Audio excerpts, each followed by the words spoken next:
Have you ever heard of the mysterious tale of the Green Children of Woolpit? It's a story that has puzzled historians and storytellers for centuries. Imagine, if you will, a quiet English village in the 12th century. The fields are golden with ripe grain and the air is filled with the hum of daily life. Suddenly, two children appear from the woods, unlike any the villagers have ever seen. Their skin is green. Yes, green. Who were these mysterious children and where did they come from?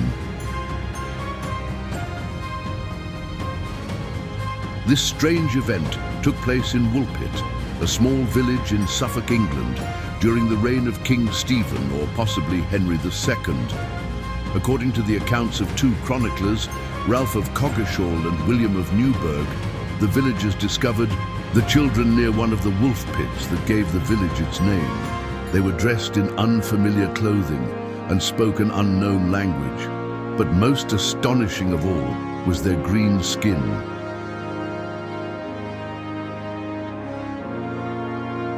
Pause for a moment and consider this. If you were one of those villagers, how would you react to such a discovery? Would you welcome them with open arms, or would fear and suspicion take hold? The villagers, intrigued but cautious, took the children to the home of Sir Richard de Calne. At first, the children refused to eat any food offered to them. Days passed, and the villagers grew increasingly concerned. Then, by chance, the children saw green beans and eagerly consumed them. It was the only food they would eat for a long time.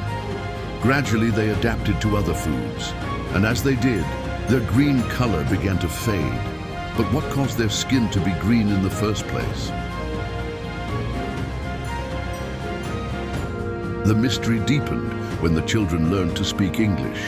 They revealed that they came from a land called St. Martin's Land, a place of perpetual twilight where everything was bathed in green. They claimed they had been herding cattle when they heard a loud noise and suddenly found themselves in Woolpit. Was this a case of a parallel dimension? Or could it be something more earthly, like an isolated community with peculiar traits?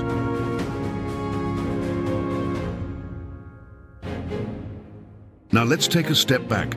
If their story was true, how did they end up in Woolpit? Could they have wandered through some kind of portal? Or is this a metaphorical description of an unfamiliar land? Sadly, the boy grew ill and died shortly after they were discovered.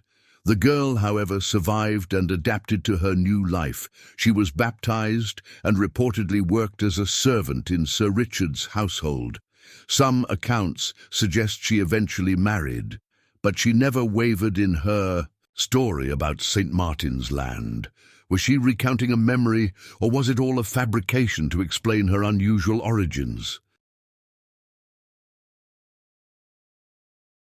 Modern interpretations of this story range from folklore to scientific hypotheses.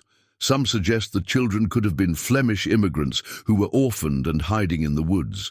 Their green skin might have been caused by malnutrition, specifically a condition called chlorosis, which can give a greenish tint to the skin. But if that's the case, why did they speak an unknown language and describe such a fantastical land? Think about this. Could the Green Children of Woolpit be a case where history, myth, and science collide? What do you believe? Are they visitors from another world? Survivors of a tragic event, or simply a tale woven from the imagination of medieval storytellers?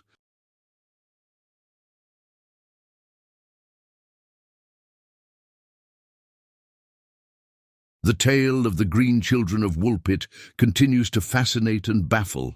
It challenges us to question the boundaries of reality and possibility. Perhaps we'll never truly know the answers, but isn't it the mystery that keeps the story alive? So what's your theory? Let me know in the comments, and don't forget to like, share, and subscribe for more mysterious stories from history.